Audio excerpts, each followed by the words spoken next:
Joining me now from Paris is Emmanuel Todd. He is a historian. He's at the National Institute of Demographic Studies. He's also the author of the best-selling book, After the Empire, an essay on the decomposing American system.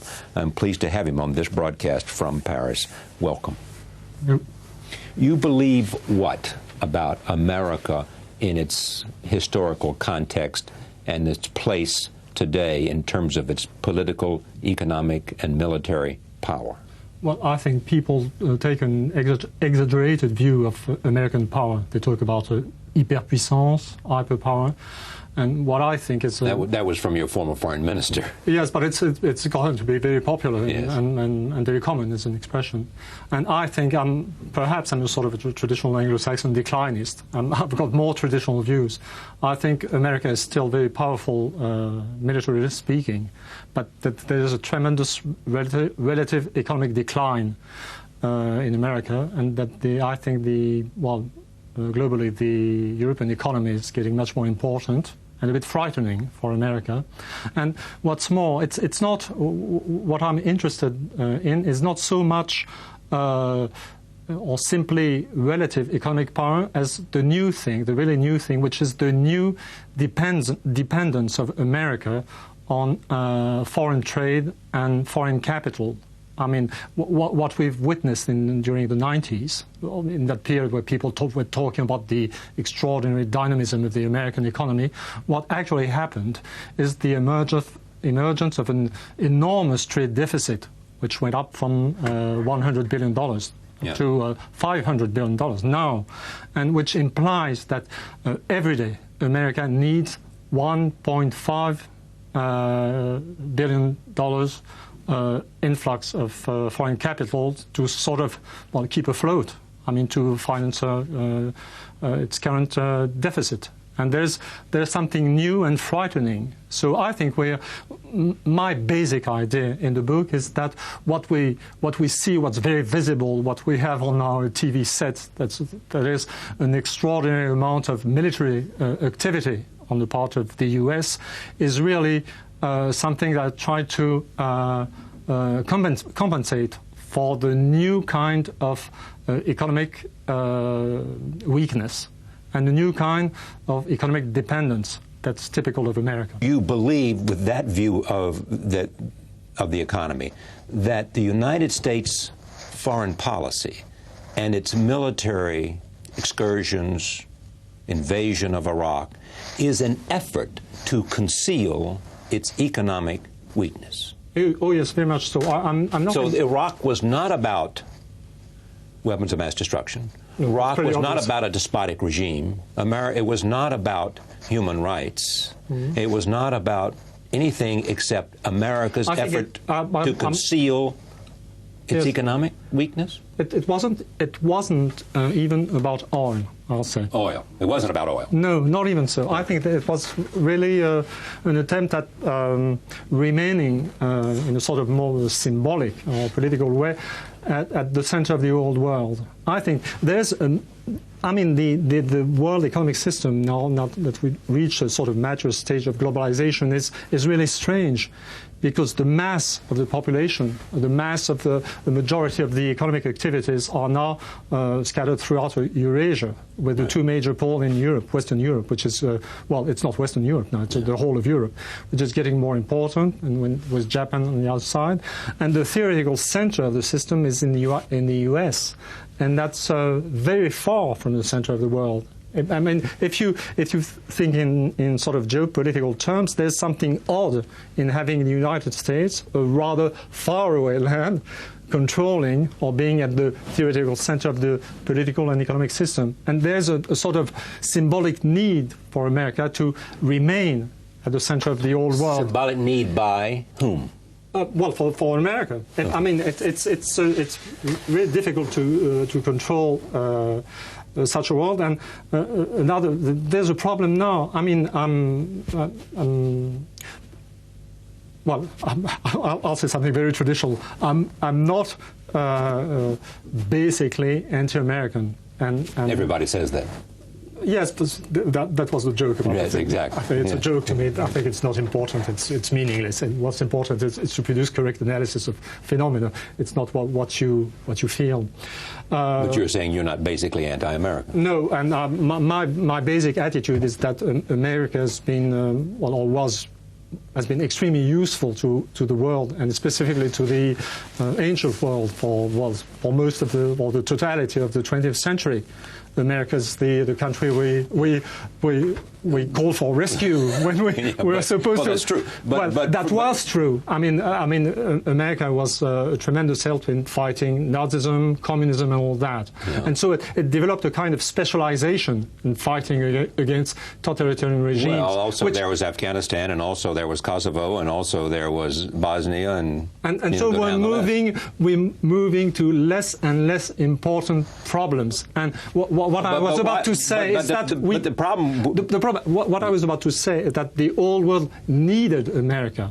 Yeah. And it is about, and this is no longer the way we feel. I mean, the old world is about to achieve some kind of stability without the help of America. And so America now needs pretext to sort of act militarily, someplace in the old world. In other words, you're saying that the United States is no longer needed, and so therefore, in order to show its power, it launches to exist at the center of the world. It engages a war, and then you also attack America for Iraq by saying it doesn't take on a powerful country; it takes on Iraq. Oh yes, because Iraq is not a rogue state; it is a dwarf state. Yeah, and so therefore, U.S. is picking weak enemies, not in your judgment, because it's making war.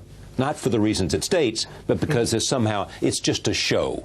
You believe that? Oh, yes, absolutely. That it had nothing to do with the reasons there were debated in the Security Council, that the reasons that there was argued. This is exactly what I mean. This is exactly what I think. But I'm talking about a kind of systemic logic. I'm talking about America. I'm not talking about specific persons.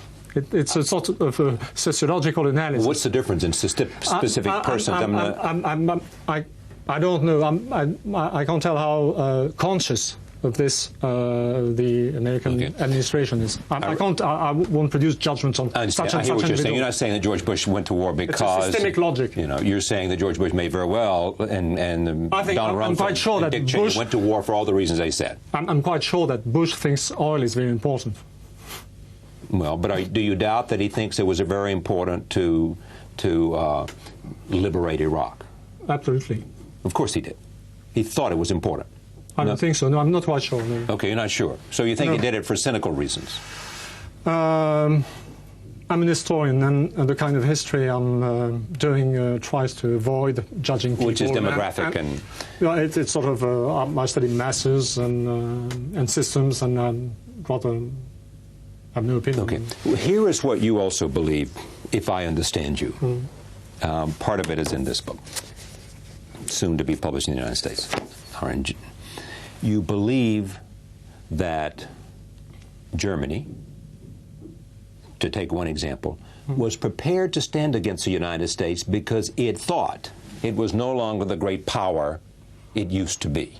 Well, that's exactly what happened. To me, what the most important aspect of the crisis we've just been through, which is, I think, only beginning, is not what happened in Iraq, but the German no. France is not as important as Americans tend to think these days. I mean, I'm sorry, we're in Paris, and now you have a Frenchman telling you that France is not as important. I think Gilles Pin made a great show, and I rather approve of the French attitude. But I mean, the important, as an historian, the major thing is the German no. And why is that important? Because I mean, the tradition and the way the true American strategic system was control of the two major industrial powers in the old world, Germany and Japan. I mean, the two countries that were beaten during the Second World War, heavily bombed, and then reconstructed. And the basic assumption, I think, in Europe and in America also was German obedience somehow. And now we've got Germany, entering history again as an independent actor, and from my point of view, on the good side. So it's an entirely new thing, and it is a major step toward European autonomy or independence.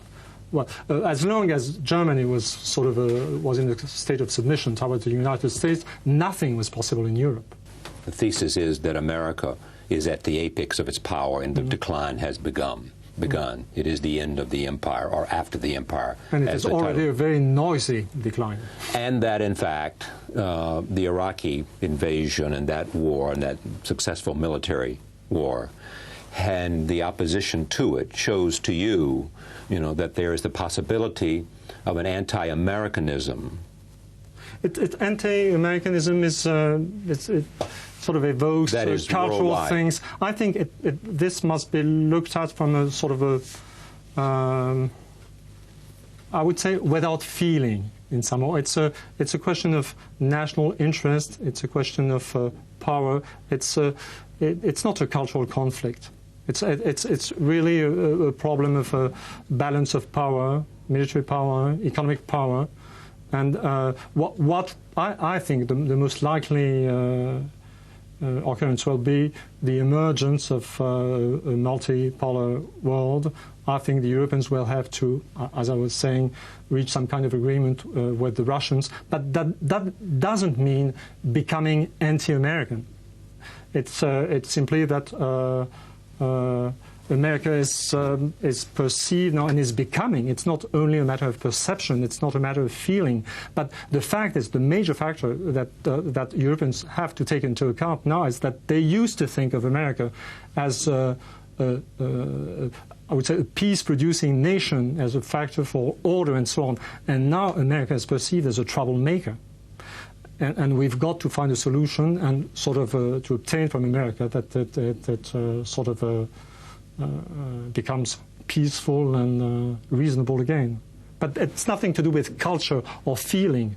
There's no judgment. Personally, I feel much closer to Anglo-Saxon culture generally, or American culture more specifically, than to Russian culture.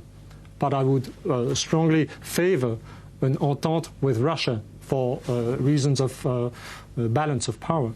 This is something entirely different, and it has nothing to do with the thing we call anti-Americanism. Okay. Emmanuel Todd, thank you. Thank you. It's good to have you here.